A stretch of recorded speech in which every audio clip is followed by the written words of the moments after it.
নমস্কার, রাধে রাধে বন্ধুরা, তোমরা সবাই কেমন আছো? আমিও ভালো আছি। সকালবেলা আজকে দেখো আমি একটি ভিডিও নিয়ে আসছি।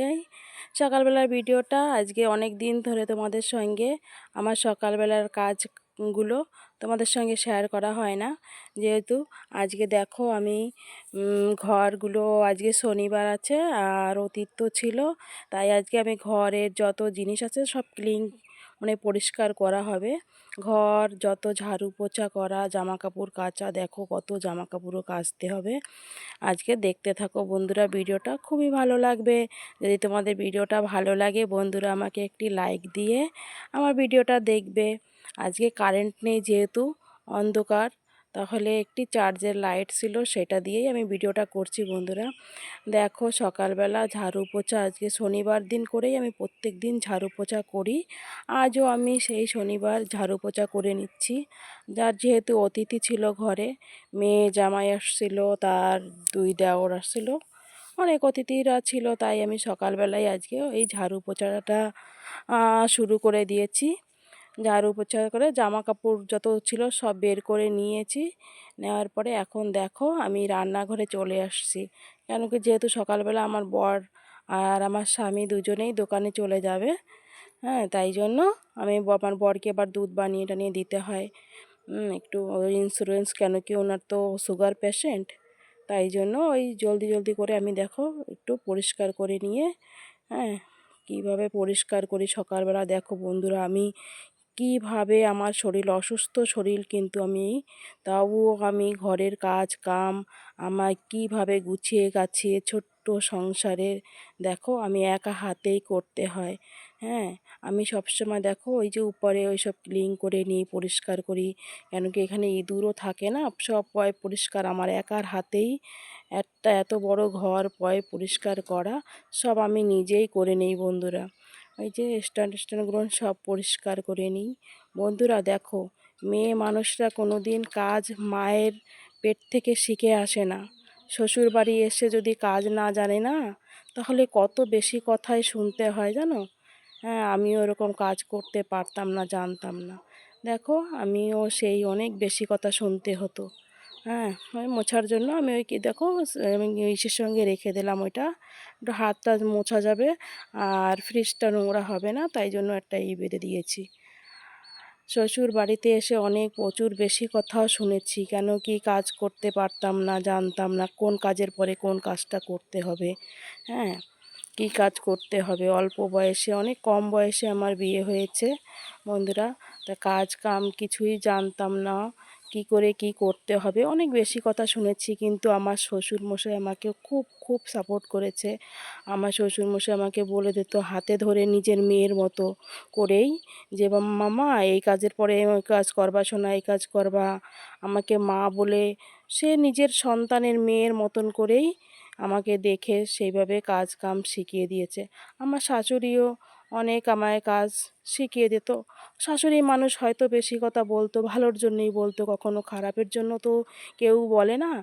হ্যাঁ, তখন তো ভাবতাম আমার শাশুড়ি মা খারাপ এরকম বলে বা কিছু, বিনা দোষে বিনা কারণেও আমি অনেক কথা শুনেছি, কেন কি কথা আমি বলতে পারতাম না বন্ধুরা, তাই জন্য অনেক অনেক বেশি কথা শুনতে হতো। হ্যাঁ, যে কোনো কাজ জানো না, কাম জানো না, এ করো না সে করো না।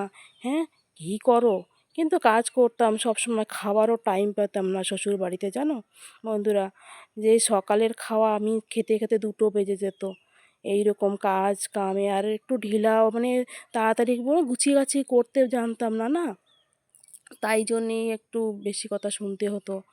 এখন তো বুঝে গেলাম যে অল্প বয়স, তখন অত ভালো বয়স থোড়ি না যে আমি শিখবো জানবো। তাহলে এখন সব কিছুই শিখে গেছি বন্ধুরা, কি করতে হবে, কিসের পরে কি করে কাজ কাম করতে হবে শিখতে হবে। এখন আমার শ্বশুরমশাই শাশুড়ি মা সবাই ভীষণ তারিফ করে যে আমার বৌমার মতো বৌমা হয় না। এখন আমাকে যদি কেউ বলে যে একটা জিনিস ভেঙে আবার জয়েন্ট করে দাও, তাও করে দিতে পারবো বন্ধুরা। এই যে আলু পেঁয়াজগুলো আমার বর নিয়ে আসছে, আমাদের সবসময় এরকমই নিয়ে আসে এক চোটে, কেন কি একটু দোকান থেকে যখন ছোলো থেকে নিয়ে আসে না, বেশি করেই আনে রেখে দিই, রোজ রোজ তো দরকার এইসবের প্রয়োজন হয়, তাই জন্য বলি এক চোটে বেশি করে এনে রেখে দাও। ওই জন্য আলু পেঁয়াজ রসুন দেখো যা যা নিয়ে আসছে সব আমি এইটা এরকম সাজিয়ে সাজিয়ে রেখে দিই বন্ধুরা। হ্যাঁ, সিলিন্ডারের পাশে দেখো এখন এই সব গুছানো হয়ে গেছে, থালা বাসনগুলো ধুয়ে নিচ্ছি।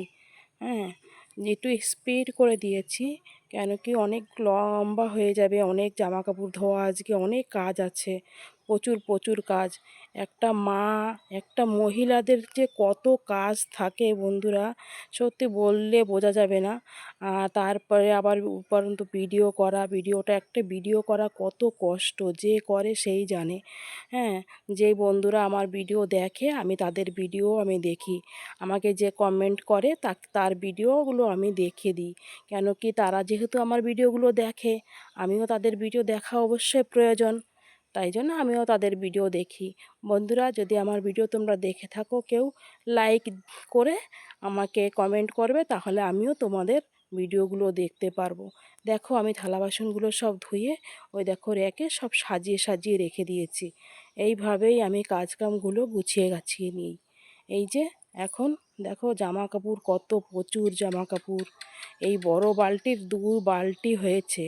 ওই ছোট বালতিতে আছে, এই বড় বালতিতে দেখো কত জামা কাপড় বন্ধুরা, এত কাপড় চোপড় আজ ধুতে হবে, একার হাতেই করতে হবে। কি করব, ওয়াশিং মেশিন তো নেই, ওয়াশিং মেশিন তো আমার নেই, আমরা গরিব মানুষ, আর কত ওয়াশিং মেশিনে করব। হ্যাঁ, নিজেরাই কষ্ট করে খেতে হয়, তা কী হবে, এখন ওই নিজে হাতেই ধুয়ে নিতে হবে। ওয়াশিং মেশিন হয়েছে হাত আর পাও। দেখো আমি না পারলে, যখন না পারি তখন আমি হাতে না পারলে আমি পা দিয়েও একটু কেচে নেই, কেন কি চিপে চিপে নেই। কেন কি আমার কেউ তো ঘরে নেই যে ধরে দেবে, একটু জামা কাপড়গুলো হচ্ছে কি চেপে নিগড়িয়ে জলটা ছাড়িয়ে যে দেবে, সেরকম কোনো কেউ তো নেই, তাই জন্য আমার একারে করতে হয় বন্ধুরা। তাই জন্য দেখো আমি পা দিয়ে চেপে চেপে জলটা ছড়িয়ে, হ্যাঁ, যাতে জলটা ঝরে যায় সেরকম করে নিই। কি করব, এত জামা কাপড়। এই যে আলাদাভাবে আবার ছেলের জামা কাপড়গুলো এই যে এই করতে হবে। ছেলে তো একটু নোংরা করে ফেলে, কেন কি ও ছেলের জামা একটু ডলতে হয়, তাই জন্য বললে ছেলেরগুলো ওই যে ধুয়ে দিলাম। এক জামা কাপড় একদিকে কাচি আর একদিকে মেলিয়ে দিচ্ছি, কেন কি রোদ থাকবে না, বৃষ্টির টাইম, বাদলের টাইম তো, তাই জন্য একবার একদিকে জামা কাপড় ধুচ্ছি আর একদিকে মেলিয়ে দিচ্ছি। এবার কতগুলো মেলিয়ে দিয়ে আসছি, এই যে কিছু কিছু আবার কেচে দিচ্ছি। দেখো নিজের হাতে, আমার হাতে ব্যথা, পায়ে ব্যথা, তবুও আমি এইভাবেই জামা কাপড় কেচে ধুয়ে পয় পরিষ্কার, যাতে আমার ঘরটা পরিষ্কার পরিচ্ছন্ন থাকে, সেই রকমভাবেই আমি কাজকাম করি বন্ধুরা। আমার কাজে একটু, আমার কথা হয়েছে কি জানো বন্ধুরা, পেটে ভাত থাকুক চাই না থাকুক সেটা কোনো কথা না, কিন্তু একটু পয় পরিষ্কার থাকতে হবে। হ্যাঁ, একটু পরিষ্কার পরিচ্ছন্ন থাকতে হবে। আমার ঘরে পড়া জিনিস আমার নোংরা থাকুক, কিন্তু ঘর থেকে বেরোবো যেন কেউ না বলতে পারে যে এরকম একটা নোংরা জিনিস পড়েছে। সেইভাবে আমি পয় পরিষ্কার করে ধুয়ে দেখো কমফর্ট দিয়ে দিচ্ছি। এই যে জামা কাপড়গুলো কমফর্ট দিয়ে ধুয়ে দেব, কেন কি এখন বৃষ্টির টাইমে না, না হলে ঘ্রাণ ভালো লাগে না। আর কমফর্টটা দিলে কি হবে, জামা কাপড়টা একটা সুগন্ধি ভালোই লাগবে। আর যদি একটু না আজকে শুকিয়ে যায় তাহলে পরে আর এই ঘ্রাণটা থাকে না। দেখো বন্ধুরা কত কষ্ট করে আমি হাতে ধরে নিয়ে যেতে পারছি না, কি কষ্ট হচ্ছে আমার। তবুও ওই যে এক এক হাত দিয়ে মেলিয়ে দিচ্ছি, কেন কি এক হাতে আমার ক্যামেরাটাও আছে, একারই আমার করতে হয় ক্যামেরাটা, একারই সব কিছু করতে হয়। তাই জন্য নিজে নিজে কি করব, অন্য কেউ তো নেই আমার ফোনটা ধরার জন্য বা ক্যামেরা করার জন্য, যেন স্ট্যান্ডে রাখিনি, আমি নিজে হাতেই করে রেখে দিয়েছি। দেখো কত, এই যে এগুলো সব আগে আগে আমি ধুয়ে ধুয়ে কেচে কেচে সব ধুয়ে মেলিয়ে দিয়েছি। রোদ আছে যেহেতু শুকিয়ে যাবে। দেখো ছেলের মোটা জামা এই সব ধুয়ে দেখো কত জামা প্যান্ট বন্ধুরা। এই যে আমার গার্ডেনটা দেখছো, আমার এই বাগিচাটা, এইখানে আমি এরকম জামা কাপড় যেদিন শনিবার দিন করে ধুয়ে দিই বেশি, সব এরকমভাবে টানায় আমি মেলিয়ে দিই। দেখো কত জামা কাপড় টানায় টানায় মেলিয়ে দিয়েছি বন্ধুরা। দেখো মনে হচ্ছে কি তুলসী গাছের কাছে, কিন্তু না, তুলসী গাছের থেকে অনেক দূরে। হ্যাঁ, ফাঁকে ফটাফট করে রান্নাও করে নিচ্ছি আমি। কি করব, রান্না না করে নিলে আবার বর চলে আসবে, তাই জন্য ওই ভিজা কাপড়টা ছেড়ে জলদি করে রান্না করে নিচ্ছি। ভাত হয়ে গেছে এদিকে। ভাতটা হয়ে গেলে এই যে ভাতটা নেড়ে দিয়েছি, ভাত হয়ে গেছে। এদিকে আমার ভাজা দেখো, আমি এখন কি করলাম, আজকেরা কাঁকরোল ভাজা করছি, আর এখানে লবিয়া দিয়ে বেগুন দিয়ে একটু মাছের তরকারি করে নিচ্ছি। কেন কি, যেহেতু আমার প্রচণ্ড কষ্ট হয়ে গেছে বন্ধুরা, আমি একটা অপারেশন মানুষ, আমার বড় একটা অপারেশন আছে, সিজারিং করা। তাও আমার এত কষ্টের কাজ করা উচিত না, তবুও আমি করি, কি করব, আমার ঘরে তো কেউ নেই। একার সংসারে যা হয়, এতদিন মেয়েরা ছিল, মেয়েরাও করতো, এখন তো আর মেয়েরা নেই, মেয়েরা যে আমার সঙ্গে সাথ দেবে বা কিছু। ছেলে কি আর অত সাথ দিতে দেয়? ছেলেরা তো ছেলেকে মতোই, ছেলের বাবাকেই সাথ দেয়, আমাকে থোড়ি না সাথ দেবে।